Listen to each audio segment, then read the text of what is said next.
So I choose to be healed.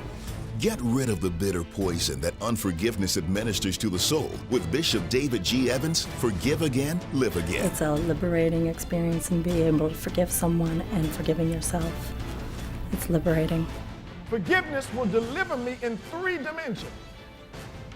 From what happened, from who it happened with, from when it happened. Because sometimes you'll get free from the what, but the who will still have you bound. This highly sought-after 4-part message of healing can be yours on CD or DVD. Act now, and we'll include Bishop's book, Healed Without Scars, with your order absolutely free. All yours when you visit our website or call 1-800-591-8480 today.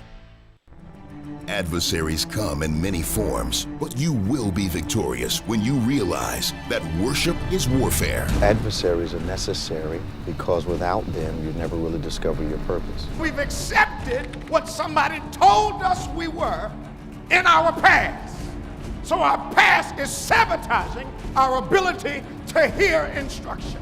We are not much unlike a battery. The negative is the thing that's needed to produce the power.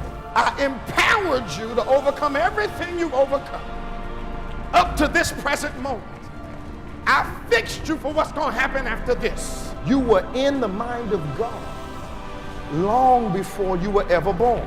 You are not alone in your battle. God has your back because worship is warfare. Put these 4 messages in your arsenal today on CD or DVD. Equip yourself by visiting our website or by calling 1-800-591-8480.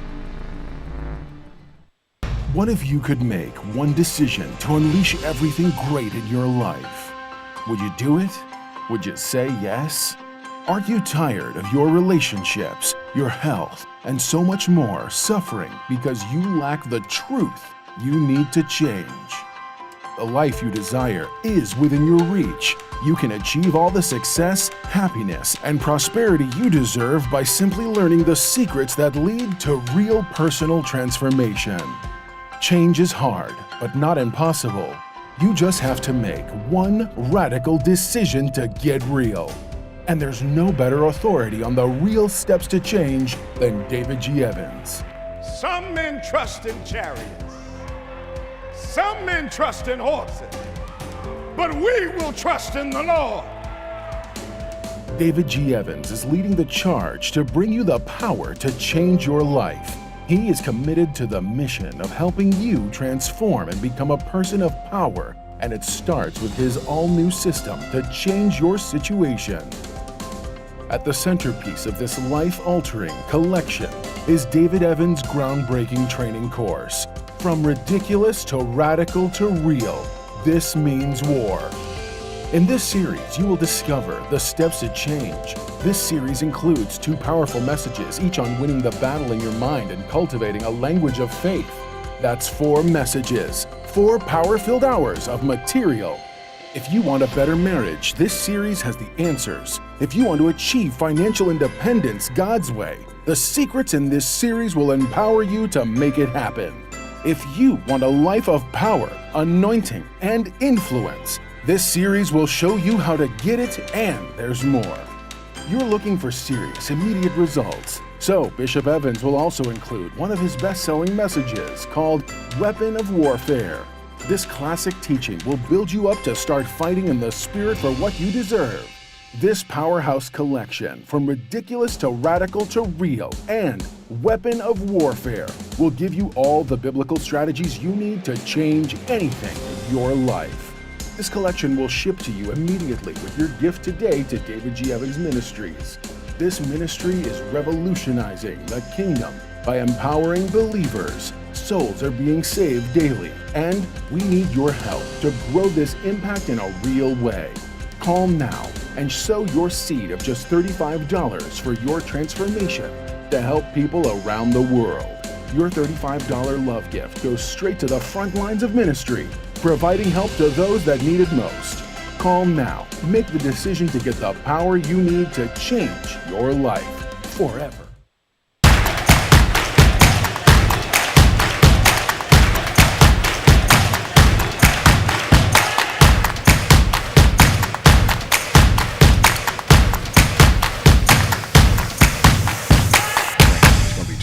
Yeah, it is. Yeah. So fortunately, we have we're on. Hey, y'all. Good morning. Welcome to On Point, the #1 Saturday morning Christian-based call-in talk show in America, live every Saturday morning from 9 a.m. to 10 a.m. on any smart device at David G. Evans, the #1, at David G. Evans 1. We're so glad you could join us today as we talk about those things that are relevant to your life, faith, politics, events, culture, religion, and of course, we cannot have a discussion today without including women's rights today because it's in all the news. Yeah. So of course, you knew you could depend on us to step into the subject with both feet, but always from a kingdom perspective. We are glad you joined us. If this is your first time, you can reach us on our Facebook platform. What's that? How to get there? Go to Facebook. We have to have a Facebook account first. Yeah. Go on there and go on there and search either David G. Evans 1 or BBC of NJ. Okay. Take you right to the page. Like the pages too. Yeah. Because if you like the pages, then it'll be on your feed. Yeah. YouTube, you don't have to register. All you got to do is go on youtube.com, search David G. Evans 1 or BBC of NJ. It'll come up. Come right up. Okay. Or you can watch us on our website. Yeah. The easiest way, go to Bethany.com. Yep. And go You'll right see to the us. media page. And Yep. It'll get you everywhere. Yep. BBC of NJ, David J. Evans 1 will bring you to just about anything that we do. Yeah. So we're really glad you joined us today. The number to call toll free from around the world, 866-743-8267. We love our callers. We do disagree from time to time, but it's always from a kingdom perspective. We are gentle persons, but does not preclude us from disagreeing on subjects, but we don't have to be disagreeable in our disagreement. So we're glad for you to join us today. We look forward to talking to you. 866-743-8267, 866-743-8267. So before we get to the women's rights thing today, I was looking at how homeowners in Detroit were overtaxed $600 million in their property taxes. Yep. $600 million. Yep. Do they know where it was focused? Where the money went? No, who was targeted? Black areas, of course. Yeah. Was it? Yeah. Really? Yeah. Majority of them. They didn't change the they didn't change the they didn't make any tax changes with the time, so they were overcharging the people. Okay. And of course, small amounts. Right. People aren't paying attention to. Right.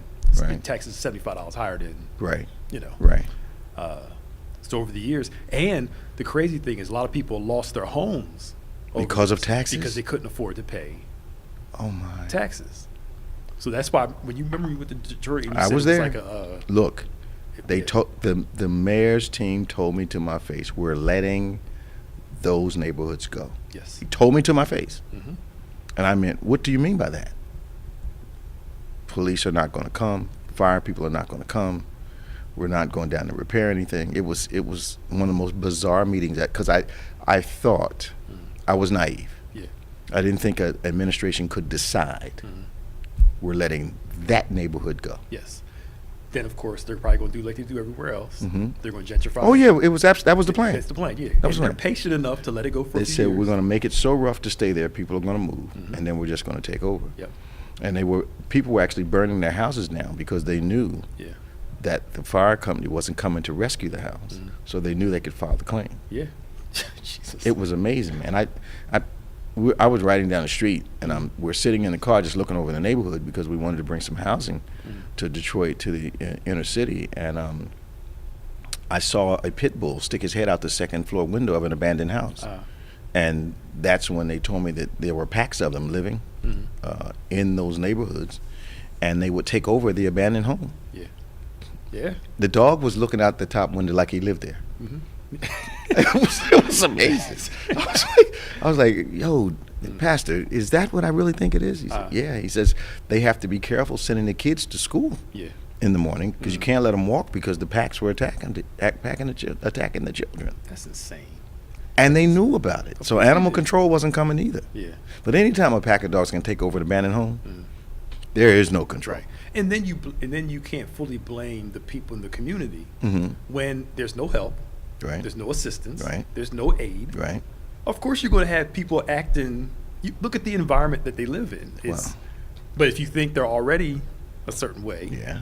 you'll allow them to. Yeah. I having come from the projects, there was a dichotomy in the projects that I came from. You had people that really took care of their homes, Yes. and people that didn't. So, the environment argument, I'm a little. The experience of it lets me know that part of living in a challenged area is individuals making a choice how they're going to live there. Yes. No, Okay. that I agree with. I think there's a conditioning too. Well, all of us were trying to be conditioned that way, There was a conditioning of. but you don't have to respond to it. Yeah, that's true. But Yeah. and then remember your era. Yeah. There was a certain pride to. Same conditions, a little closer to slavery than your generation. that's what I'm is. saying. Is it was certain? more intense. Yeah. So there was a greater drive to break pride and break family then than it is now. It was more overt. Yeah. But I think that, again, going back to the fact that, you'd have one block of homes where the yards were taken care of, the automobiles were taken care of, the kids were the houses were clean. You have another block where it looked like it wasn't even in the same neighborhood. And then those people had kids. Yeah. And their kids were conditioned the same. Yeah, but the fact was that we either succumbed to the projects or did the best we could. That was the choice that you saw families making. Sure. One of my best friends in the world, I rarely went in their house. I went to the back door and waited for him to come out. Yeah. No, I get it. Because it was, they were right across the walk from Yeah. us, and it was it's how you respond to where you are. I think you have to make a decision that we want better, we're going to do better, and I saw clear evidence that we can't simply blame the environment because there is a choice, even though the environment is set. No, that is true. I'm Okay. looking at it from both ways. Yeah. There is a choice, and then there are people who the conditions are so rough, they don't have the same willpower as. I'll look at people. Okay. I'll look at people in our own families, right? Yep. And our own families grew up in the same situation. They made a choice. And I can see some of them, they don't have the same resolve and willpower as. But they had the same others. example. They had the same example. Yeah. So- I'm not saying. Willpower cannot be blamed on the example. Yeah, I'm not saying that they Okay. are responsible for the decision making. Okay. They're not responsible for this. I'm not saying they are responsible for the decision making. okay. I'm not excusing them of where they are. Okay. I'm just saying that some people are built different. Some people don't respond the same Yes. way Yes. to their environment. Yeah. But I guess I'm saying if there are those that respond positively or have a positive reaction to the environment, do the best they can, and those that simply use it as a reason not to do, then if both are thriving in the environment, the decision not to do better cannot be blamed totally on the environment. No, not totally. Not Okay. totally. Okay. What I'm saying is, I'll use this example. Okay. If somebody grows up in a certain condition, they think that's normal until they're exposed to something else. Well, I'm not sure that is totally homogenous because all of us grew up in the same very challenged project in a city. When I was coming up, it was in the top 3 for murder for like 30 or 40 years. All of us were in the same environment, but all of us didn't respond. It's that thing I do when I'm preaching. We all see the giants, but we don't see them the same way. Right. No, I'm not disagreeing with what you're saying. Yeah. I'm saying that for some people, the influence, we all have those people like, we look at them, they're so used to bad relationships. Like we talk on Wednesday nights. Yeah. Every new relationship they get in, Yeah. they have to repeat what they're conditioned to experience. So they're not learning. They're not learning. That's what I'm saying. They're not and we look at them and say, what's wrong with this person? Okay. Why no matter what happens, they just can't get this lesson. Now, I had this conversation many times, Yeah.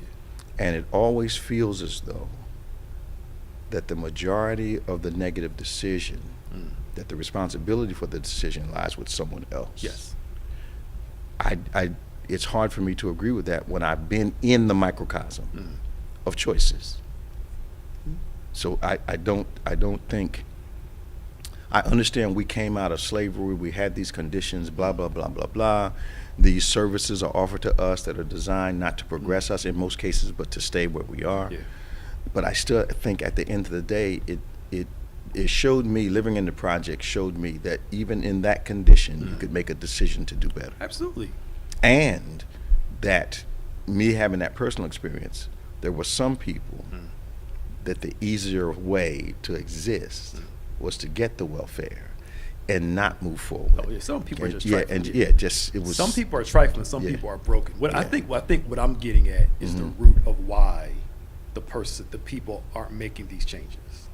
Okay, but when I'm What's talking, going on internally in yeah, them? when I'm talking to you about these things and other people in your generation, and maybe it's not what you mean to be projecting. It always gives me the impression, not always, it gives me the impression at times that it's not their fault. It's somebody else's. No, it's not. It's not. What I'm saying is, it's still the person's individual responsibility. Okay, there you go. It's still there. It's still Okay. on them. Okay. What I'm saying is that studies in life has proven that people under better conditions do better than those. Majority. History has proven this. Majority. Okay. If you grow up in an area where the school system's better, there's not a whole lot of crime. Okay. There's more money. Okay. The likelihood of you doing better in life Okay. is greater than somebody. I'm not saying that they can't. Okay. Environment means something. Environment has its influence and Yes. its impact. But, so how would you explain the explosion of irregular behavior in quote unquote well-to-do circumstances? Well, look at this. Part of it could be entitlement, because you notice Okay. if we That- know that's a any that's a reaction, right? if we know anything about them, Okay. they feel like they have liberties to make some mistakes because in their mind they're always going to be okay. Well, let's talk about this. We can eliminate race in this Yeah. case. I was talking about money more yeah, than yeah. I know professional athletes who have had advantage since they were kids, and that advantage gave them an entitlement until finally they got to where they really wanted to be as professionals, and they blew it because they were never made responsible Sure. for their own actions. Sure. So they grew up in the right environment, but they were given the privilege of being who they were based on their ability. Now, let's look at percentages. And then they sabotaged themselves. Now, that is true also. Okay. But is that percentage in that group Okay. small compared to other groups? Well, So you're talking about the ones that are making mistakes. I tend to think Yeah. that the percentage among African Americans who don't have a desire to progress is a smaller percentage. I think we halo the small percentage, but I don't believe that the average African American just doesn't want to succeed. Oh, no. So No, I'm we're not talking saying about that. small percentages in each group. Yeah.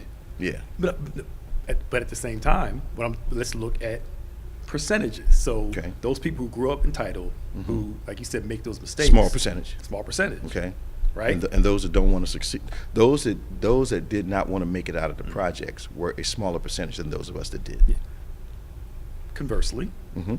I'm talking about percentages now. When you look at there, it could be a smaller percentage in white Americans or those who grew up in well-to-do. But in comparison, it could be a small percentage for us, but bigger in the sense of in this group. That's why I think it's always dangerous to change people conversations into percentage, because I think when we talk about percentage, we dehumanize certain sections, or we start using percentages when we are justifying failure in most financial arenas. I'm not doing that. Okay. What I'm talking about is somebody put in the comments. Is what I'm referring to is the long-term effects of poverty. And I get that. But having grown up in poverty, I understand that. Yeah. I lived it. Yeah, and I lived in a place where it was more suburban, but we didn't have a lot of money. Well, I understand that, but And your what- environment was different. And that's Your my environment point. was- your The environment was difference was my environment Mine was different than yours, too. was different too, in the sense of my neighborhood might have been different than the hood, but the people I was raised by Okay. gave me a certain, because I've seen people with Ethic. same environment, Gave you an ethic. same environment I lived in, do much worse than I did. You're proving my point, Pastor Nick. No, what I'm saying is no, both exist. It's not either or. I gave you It's the both project. and. I gave you the project example. Yeah. No, I'm saying and. I'm saying it's both. Yeah, the project. I gave you the project example. Yeah. And you just gave me the suburban example And what I'm saying is with that the same principle. What I'm saying is that both can be true. Yeah.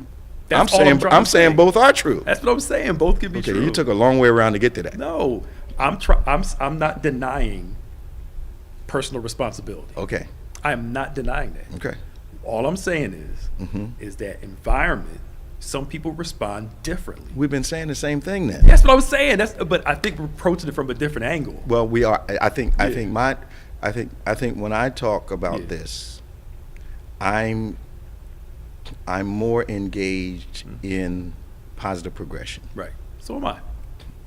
But sometimes when I'm talking to people, they use the environment as the overall blanket excuse for why failure, but that eliminates the people, the majority, that respond positively to the challenge.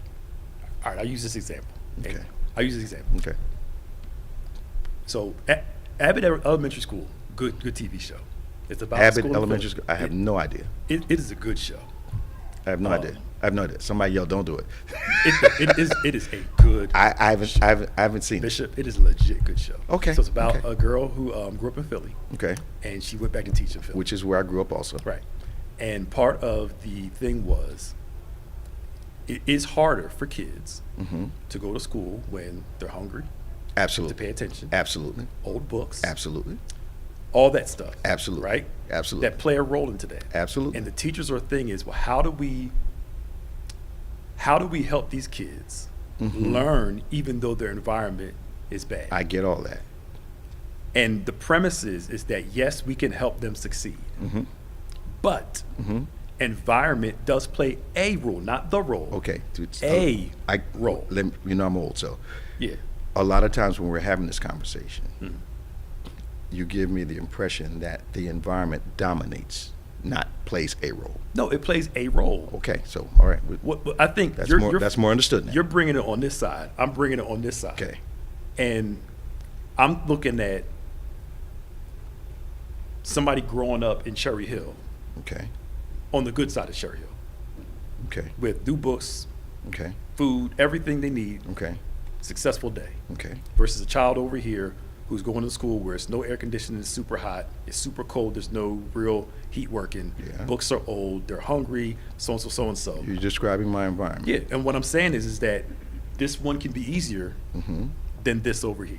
Okay. And these people have to overcome Yes. these added things. Now, let me add- and some don't make it Let me through. add another wrinkle. That's all I'm trying to say. Let me add another. What happened to in our environment? Whatever we lacked publicly, our parents and grandparents rallied to provide for us. Yes. If we were struggling in school, Grandpa would sit down with you and say, "Look, boy, this is how you count this." And that. Where did that input mindset? When did we lose it? That's, And when did we decide? I'm not going to help. I need somebody else to do it for me. now, this could be totally wrong. Okay. Because I think I kind of alluded to that earlier. Okay. Is that we grew up in certain environments, in certain situations, but our parents and our grandparents put a different ethic in us. So when did we lose it? I asked the question. Did some ever have it? There you go. That's the problem. And it goes back to this. But So- that's not a race thing. and I'm not talking about race, I'm talking Okay, about just in okay, general. So okay. those who don't have that ethic have children, And all they can do is give them what they have. give them what they have. Right, or Those don't give it to Or don't give it. And those children, they have 7 kids. 2 of them decide, I don't like this. 5 of them decide, it's what I know. And that's what I mean by percentages, is that eventually over time, it becomes a generational influence. I think that's in, what I mean. I think, and this is Rachel, I think in our community and in my own family extended, we saw the females striving and the males succumbing. Right. Right. The females wanted to fight for it.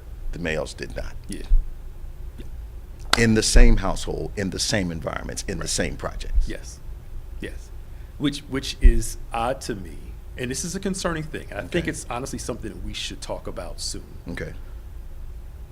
I'm glad there are more women graduating from college than men. Yep. The problem is there are less men going to school, True. doing well in career, True. than women. True.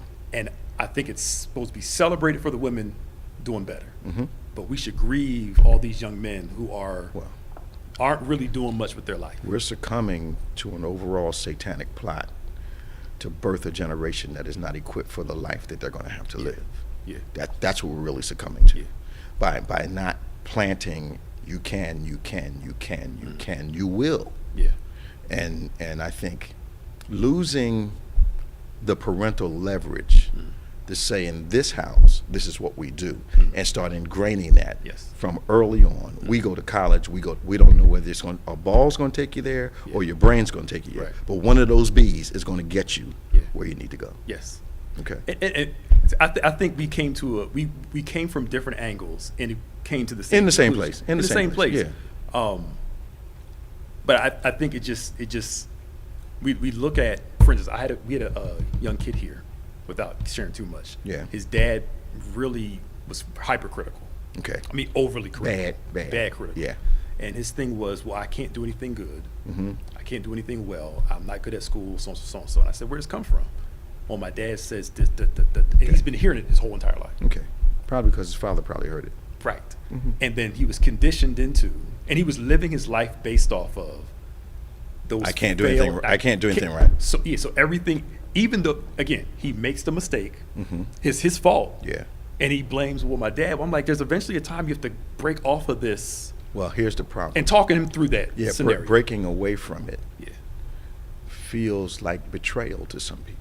I mean, my dad's critical, my mom's critical. I got a problem with the fact that they're critical, but if I rebel against that, I'm rebelling against all that I know. Yes. That's an insecure place for a lot of people to be.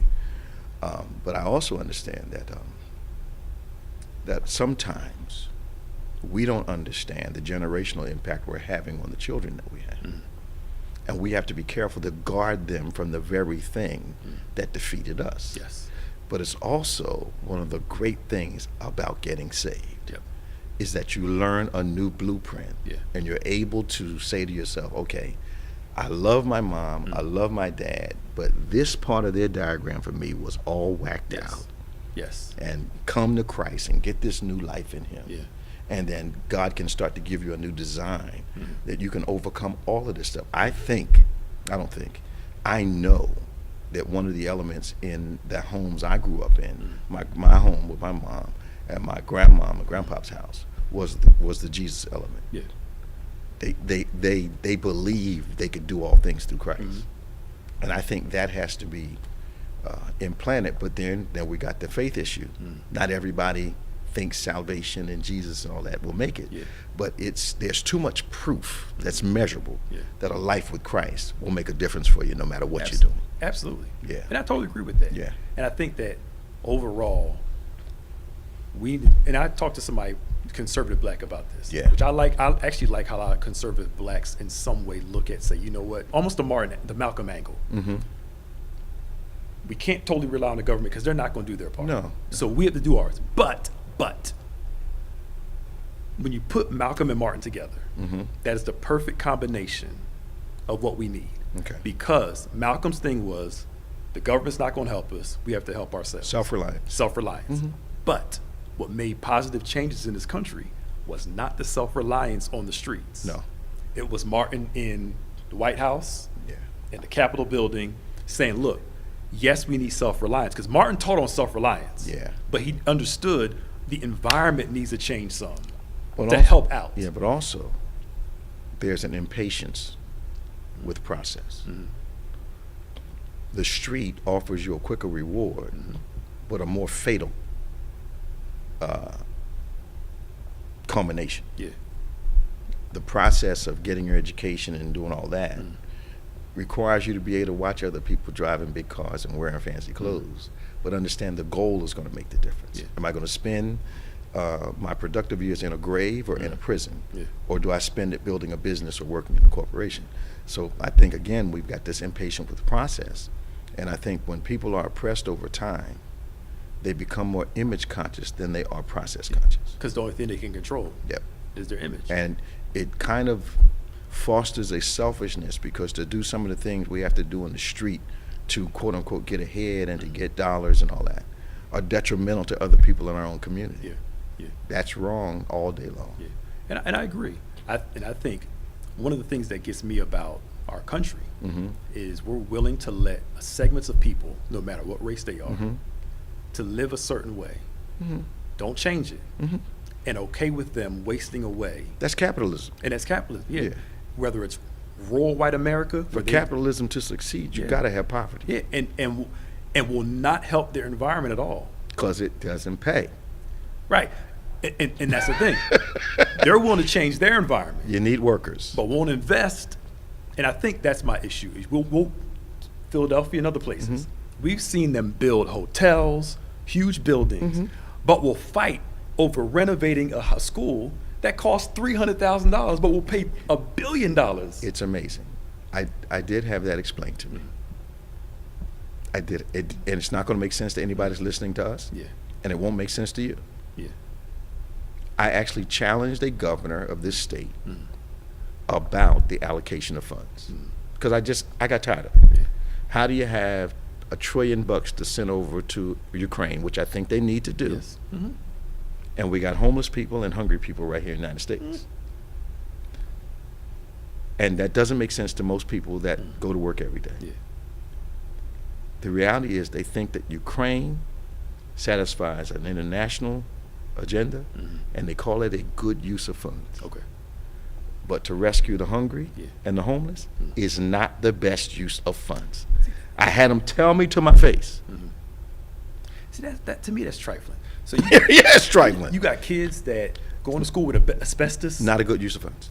So them now they'll be pro-life, but we'll let kids go to a school. And let me tell you how they justify it. They call anything that's going to help people socialism. Yeah, it's true.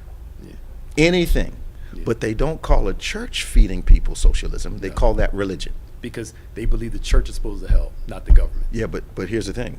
The church can only do a percentage. And the Christians have been doped up talking about the church is not, it's the church's responsibility to feed all the hungry and house all got the, that kind of money. Look, it's part of our responsibility. Right.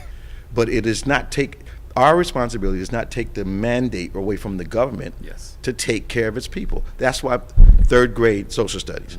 That's why governments are put in place to keep people safe. Exactly. And not just from war, but from Inner stuff issues. going on. Absolutely.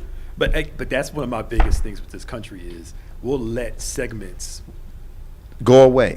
As long as it gives us profit. and do not care at all. Because it gives us profit.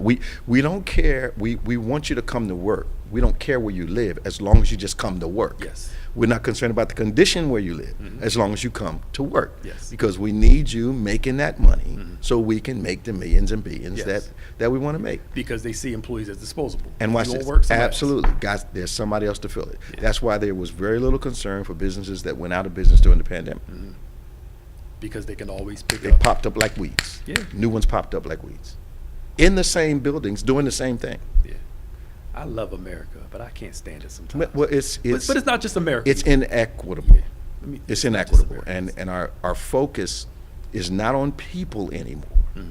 Our focus is on dollars, political advantage, deal making, which only satisfies a few people. Yeah. The population that votes, and you taught me this, and it's so true.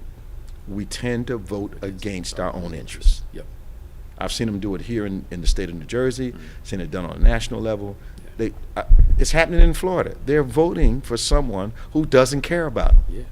And Florida's experiencing a big COVID spike. Oh, Again. I know. Again. We got Elizabeth on the line. We're going to her from, we got Keisha on the line from Elizabeth, 866-743-8267. Please excuse our long introduction today. That was 30 minutes. Right. Give us a call, 866-743-8267, 866-743-8267. This is On Point, #1 Saturday morning Christian-based call and talk show in America. Now, we're going to talk about women's rights this morning. So if you have something to say about that, you need to check in right now so we can have a conversation with you about what's going on in this political climate. Keisha, how you doing? I'm good, and you? Thank you for holding on this morning. Oh, that's okay. That's okay. Turn down your device, honey. I wanted to tell you this. Turn down your device. Last week, right? You had a what?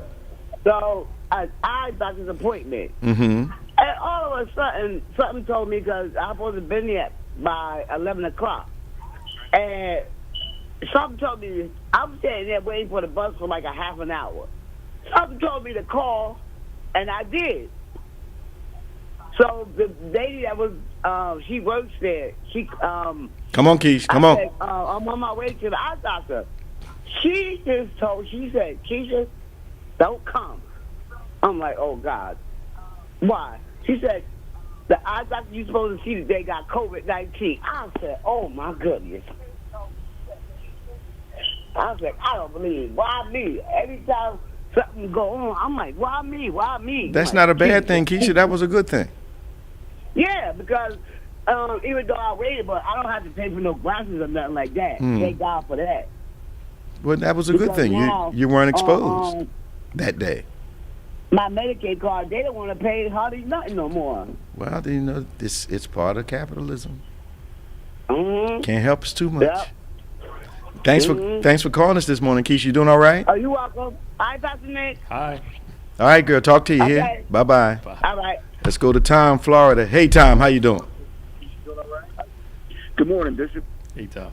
What's going on? Pastor Nick. You good? Nothing much. I wonder what you guys are thinking about this thing going on with Roe Wade. Well, Yeah. I think that, like always, how can I put this? If you have a complaint, me, and you're right, and I want to avoid having to be responsible for what I've done, that you've truly noted, that you've rightly noted that I've done wrong, you're going to focus on the way I'm talking to you rather than the issue. And I say that to say this. For the Supreme Court thing, talking about a leak, rather than the issue that the leak contained, is nothing but chicanery. The fact of the matter is, we've got a court that looks like it's leaning in a direction that's going to, and watch the words I'm using, force all of America to believe what we believe as Christians. Now, my problem with that is this. These things are not done in a vacuum. And I'm pretty sure the next big push against Christianity will be nonprofit status. I know they're talking. People are talking about it. I'm trying to tell you that you're gonna force your belief on the nation. We now have the right to force something on your religion. Something's coming. It's not. My point is, it's not going to go unresponded to. Now, And Bishop, the whole week is crazy, and people don't understand. This goes back to the 14th Amendment. mm-hmm. The whole people understood the history. You know, and I don't even want to talk about the abortion part of it, Mm-hmm. but the state rights part of it. Mm-hmm. To where people don't understand that before this was written, that the right for you, if you happen to be gay, Yeah. you could not legally sleep with your partner. Right. That falls under this law. You could not, if they just got the interracial relationship thing solved in what, the 60s? I think it was. yes, all these things are falling under that. So it's a lot bigger than that 73 decision on it's just Thomas, it's typical. bigger. It's typical politics. When we Yeah. understand that the what was that movement that Fall was ahead of? The religious right. Or Religious moral, right. Moral majority. Yeah, the moral majority. Yeah. When we understand that the original platform for the moral majority was segregation in schools, that was what they really wanted, and they decided that that would not be a good platform to get people to rally around. Their alternative began to be women's rights. So they went to the abortion issue. That got everybody fired up. But most people don't understand that Christian schools were started. The reason they were started was because they wanted to have schools that only one kind of people could go to. That's how they started. Yeah. But segregation is too divisive of an issue. So Falwell and those guys were brilliant. They said, we need another thing. Let's do abortion and not segregation, and that'll be our under platform. Yep. And it was amazing how the chicanery and the strategy of political points of view has always amazed me. Yeah. And people, sometimes want to make this a racial thing when it's not. Even as much as people don't realize abortion was legal in this country back in the 1800s. Okay. And that when they start finding out that blacks were having more babies than whites is when, in the 1850s, is when states started to outlaw abortions. It was typically around 4 months that a woman could have an abortion, as long as she didn't feel the fetus moving. Yeah. Now, going back to the crazy states, Texas and Florida, the 73 decision was based on fighting Texas. So going back again, the state I live in Florida and in Texas always are at the forefront, it seems to, for change that undertones more than it's on the surface. Yeah, I think this whole push right now is smoke and mirrors, and I'll tell you why I think it's smoke and mirrors. I think that the new name for abortion will be DNC. Wow. Yeah, that's when they scrape the womb, Okay. and it's legal to do that. Okay. Yeah. And So people of means that are able to get a DNC will be able to get a legal abortion and not be, all the doctor has to put down is a DNC. Because these Republicans are still going to get abortions. Yes, sir. They, They're going to call them DNCs. Yeah. The one Republican guy said that if the pregnancy is dangerous for the mother, it's okay to let the mother die to keep the child's life. Here's my issue. He literally said that. Look, I don't think that a mother has any less love for her infant than she does for her 60-year-old son. 50-year-old son, 40. I think the love of a mother is consistent from the womb to the tomb. Right. And I think if we're going to be pro-life, we need to be pro-life womb to tomb. Yep. Not just born and then it's all right to kill you on the street, all right to send you to war, all right to kill you in a factory, that working in bad environment. We need to be protective of life from womb to tomb. That's what I call pro-life. Yep. Yeah. Yep. And Bishop, agree or disagree, I really would like to know who leaked those papers. Well, it had to be one of the clerks or somebody. It had to be. But it also could have been Thomas's wife. It could have. I mean, that chick is a lunatic. How many people was it exposed to? And then how many people that were exposed to talked to someone else? Yeah, I saw an op-ed other night on But the document came out, right? The draft opinion. Yeah, the draft opinion. So somebody's relatively close to the process. Yeah. Yeah. And Thomas came out today and Thomas said, was it today or yesterday? We shouldn't focus on what the draft opinion says. We should focus Why on not? who leaked it. We have bigger issues than this. Well, no. That's a previous administration tactic. That's what he said. Don't worry about how heinous and bad and poisonous our actions or intentions were. Yeah. Worry about the fact that somebody found out. That is so bogus. Yeah. So bogus. Yep.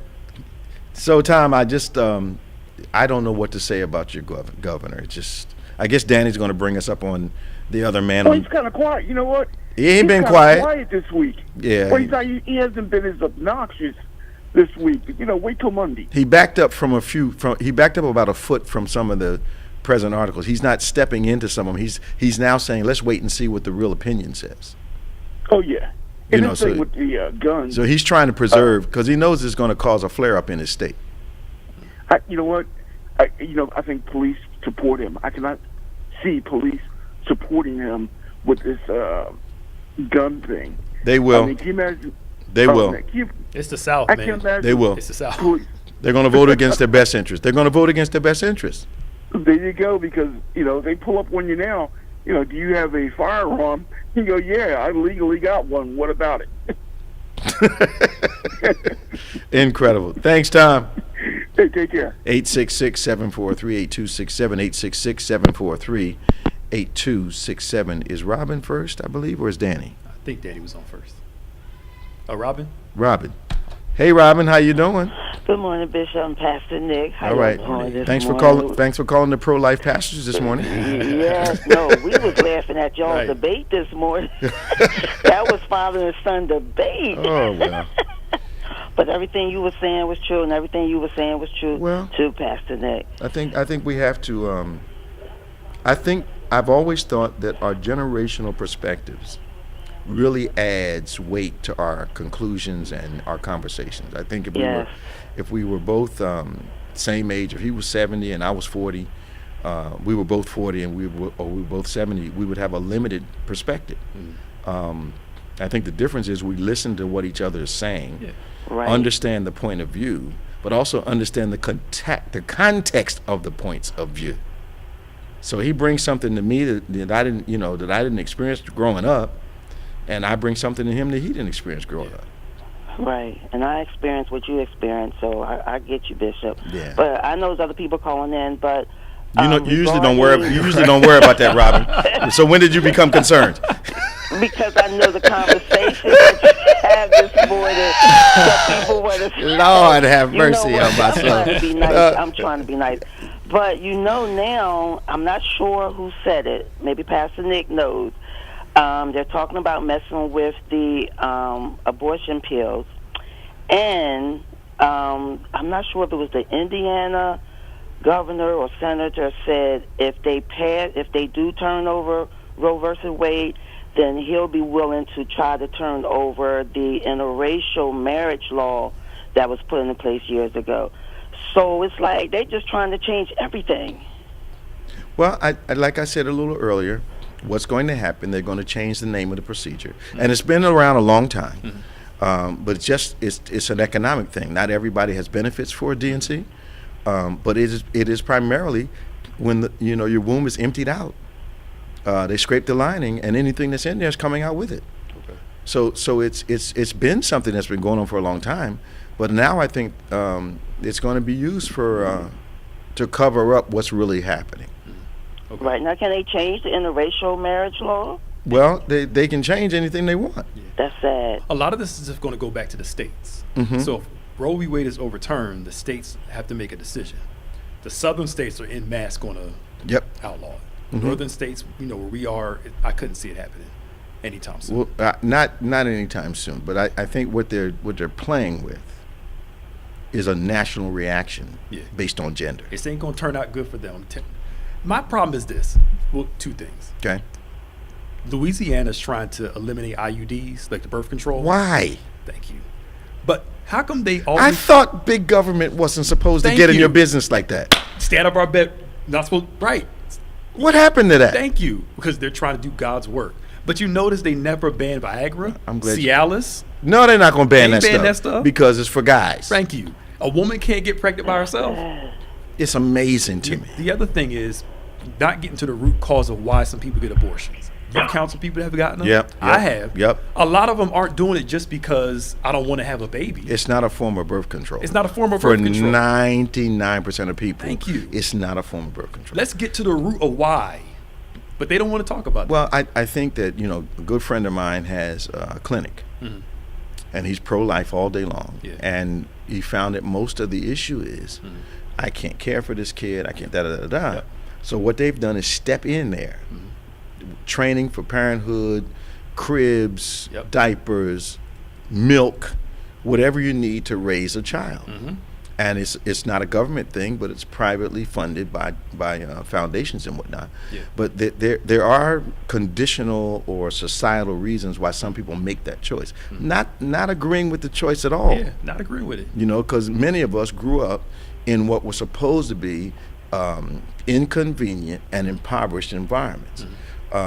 So that didn't come into consideration. Right. But I remembered yesterday when I was in the street, way not saved. Yeah. I didn't believe in abortion. Yeah, it's a life. Way not saved. Yeah. So it's a life. I was totally heathen, and I knew that was wrong. Okay. Another thing too, if they want to ban abortions, go into the adoption system, change that. It should not cost $20,000 to $40,000 to adopt a baby. If you want to say let's keep these babies alive, Gotta make money, Pastor Nick. Gotta make. I'm about to almost cuss on this line. Gotta make money. I get that. It's not people. It's dollars. Yes, it's dollars. They talk, well, we need to adopt these babies, but who? Most people can't afford $20,000, $40,000. It's legal human trafficking. Wow.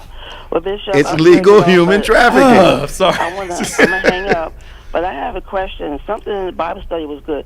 Something you said in Bible study. I don't know if you can explain a little better for me to understand. Mm-hmm. You said the cost is going to cost us religious people plucking away regarding the if this does turn over liberty because not safe. Something you said. What I said is that this decision Okay. that is largely, and I'm paraphrasing, of course, that is largely seen as a religious decision, is going to open us up. Now, see, we're mandating for people who don't believe what we believe. Mm-hmm. So they're going to have the end result is they're going to be impacted by something that we believe, pro-life, of fetus, that they don't believe. Don't think they're not going to come back at something we cherish, because they are. Okay. I don't know what it's going to be, status or whatever privileges they think we have, even if it's something as simple as moving Christianity and religion further off the center of the map. Something's going to come back, because they're not going to. I totally am pro-life. But I will defend to the end of my life the right for someone who doesn't believe what I believe to believe what they believe. Wow. I don't want you infringing on my religion. I can't infringe on your lack of it. Absolutely. Oh, I got you now. Absolutely. Okay. Thank you, Bishop. Well, y'all have a blessed All right, day. now. Thank you for the short phone call today. I love you guys. Bye. See you. Bye. 866-743-8267, 866-743-8267. We're having a controversial conversation. Come on, join us. Danny. Bishop, good morning. How you doing? Hey, man, how you? Everyone, how's everything? Doing good, man. How you down in Florida? All right? Temperature here, we in the 90s again, so yeah, we've been raining for 3 days. Yeah, and we got also the Everglades is on fire, so we have smoke in the area. So now, when the Everglades are on fire, now the reason I'm asking so curiously because in third grade social studies, I had to do a study on the Everglades, and so I learned some stuff I never knew before. I didn't understand the total acreage that is one of the largest land masses of its type in the world. Yes. And that happens to be in Florida, of course. But so when there's fire there, it impacts. You all can actually smell it. Yes. In fact, from where I'm located, I can say that it's within 5 miles. Okay. So you would smell it. That's 20,000 acres right. are burned. There's a haze. 20,000 acres. Yeah, 20,000 acres are on fire. Yeah. Mm-hmm. And that's only a part of. I didn't know the Mojave Desert was like in 5 states. I know that either. And California has 20% of it in California. I didn't know that. Interesting. 20 million acres. He's surprised what you learned in school. Doc, third grade teaches me a lot, man. Right. So, Dad, tell me what's happening with your governor, please. Well, he has the system of things. What they're doing is that they're bringing anything that's controversial into light, so that they can make the public think that they're doing all of these different things to make life better for us. Okay. When they're not doing anything. Okay. The only thing they're doing, anything that they could sign to get a photo op and get some people in the background, you never know who the bobbing heads are. Okay. But they always get these people back there that's yeah. But it's nothing that's actually helping the people. That's a Trump tactic, you know. Or control prices. That's a Trump tactic, you know. Yes. Get people with signs. You know, I didn't realize until who was running for office. I think Clinton was running for office, and I was asked to participate in a rally. And I didn't realize how staged each segment of the presentation is. Exactly. Even who's standing behind the candidate in a photo op. Mm-hmm. You know, there are the people that may be controversial. He meets in the hallway leading to the stage, but when you get to the stage, it's totally representing a mixture of American faces, signs and everything, who are positive about the individual who's talking. Yeah. So the whole picture, it's that Michael Jackson rule again. Yeah. You determine how you see. Mm-hmm. Yeah. And there's nothing, and when it comes back to the different laws that are being passed and things that they're trying to go to, is such as they're talking about abortion and things like that. Yeah. But some of these lawmakers, they would be the first ones that they need to lock up, because of the fact that there has been documented situations where we've had politicians who have had families on the side. Oh yeah. Oh yeah. Where someone was pregnant and they had taken them to clinics and places like that to have it done when it was illegal. Well, here's the thing. Now, if the law passes, that does not mean it's going to stop. They're going to rename the procedure. Mm-hmm. And those that have the means to get it done will get it done. Or the funds. Yes, sir. Yes, sir. And So you- they're playing musical chairs with us. Yeah. And the thing of it is that, like was stated before, is the fact that with you, Pastor Nick, we always have a learning process where we benefit because of the fact that it's an exchange of ideas, and you're very right about that. And one thing that we have learned is to have a dialogue and not a monologue. Absolutely. So we learn how to listen, and we learn how to pick up on what's being told, and it makes the situation better. Yeah, I agree with you 100%.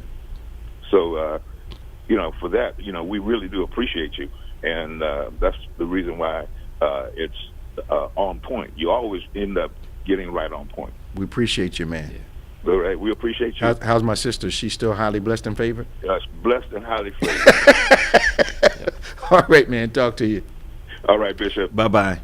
Be- So, why did the Republicans vote to withdraw from the presidential debates? They don't do well? No, they think it's not fair the way they're being treated. What's not fair? The way they're being treated during the debates. Wait a minute. So They let Trump roam the stage like he was a dog looking for a place to go to the bathroom. I mean, know. what I know. do you mean not fair? That's against the rules. Yeah, I know. And over talking to her and everything, yeah.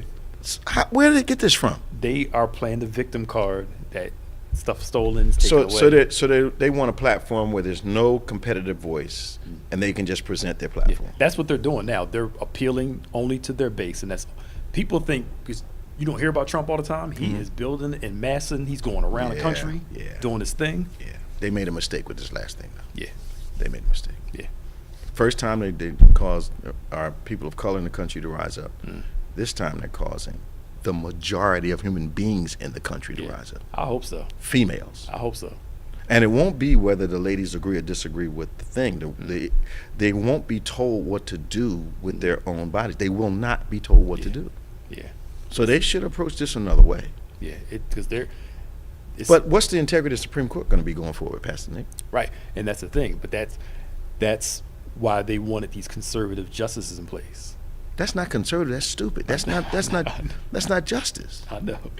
They I mean, and it's hard to have this being pro-life like we are. It's hard to have this discussion. But the way they're doing it is just it's just all wrong. Yeah, all wrong. And now they're saying, well, it's just about the fetus. But if you're going into birth control and all that stuff like that, it's Way not about too birth personal. control. Way thank too you. personal. Again, Way too a personal. woman cannot have a baby by herself. This is the door opening to a lot of other things that they disagree with. Yeah. And the Supreme Court is not supposed to be in that argument the way they're in it. Yeah. But I think that it's either one or two things. Either there was a great mistake and there was an actual leak, or the leak was on purpose to see how the country will react. Yeah. Yep. And DeSantis may be one of the first people to say, let's just wait, because they can change it now. Oh yeah. Yeah.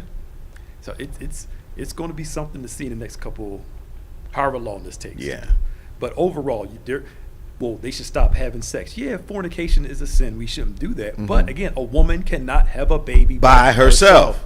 And, I mean, I've never counseled one. You might have.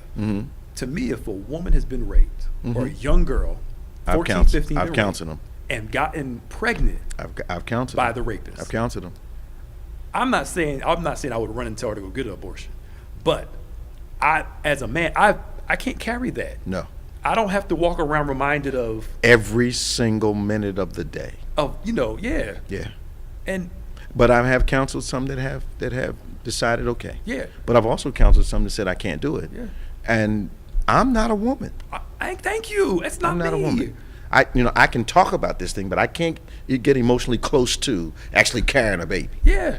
And I don't have to carry something that's associated to a trauma. I grew up with somebody who Men are making these laws, and men don't have babies, and they should not. I'm surprised that the females that are elected are putting up with this crap that a man can make a decision and discussion about a woman, and no women are involved in the conversation. they are okay with it because they're in it. So they don't have any women don't have much representation either. No, because some of the women in there are this is it. Like, what's her name? That Amy Coney She's Barrett. had all her kids. Mm-hmm. She's had all her children. It's 10:01. Sorry. This web that we're weaving. It's gonna be a rough couple years, y'all. Y'all better hold on. You better hope that man doesn't get back in office. That's what you Yeah. better pray about. All right, y'all. We are out of time. Stay tuned for any posts about tomorrow. It's been raining here for 2 or 3 days. They say it's going to continue to rain tomorrow, and it's going to be in the 50s, which is counterproductive to my vocal health and would be counterproductive to Pastor Nick's, since he's an old young man. I'm a young old man, so 50 degrees preaching is not good. But if the weather clears up, of course, we'll have service. If we don't, you can join us at 8 a.m. and 11 a.m. Virtually. We can do an engage too if you want to. Yeah, we can do an engage at 10:45. Yeah. So we'll do that. The weather's going to dictate kind of what we do tomorrow. Yeah. Is there any? Are we doing? It's Mother's Day tomorrow, so It's Mother's Day, so Yeah, we're the afternoon was good. All right. Email your prayer request to social@gotobethany.com. Subscribe to David G. Evans 1 and BBC of NJ on YouTube. Also subscribe to the DGEMS, DGEMS, and OnPointe podcast platforms. As always, thank you for joining us, making us the most successful Saturday morning Christian-based call and talk show in America. For Pastor Nicholas Smith, I'm Bishop David G. Evans. Remember, faith acts like a thing is so, even when it's not so, that it might be so. See you next time on OnPointe.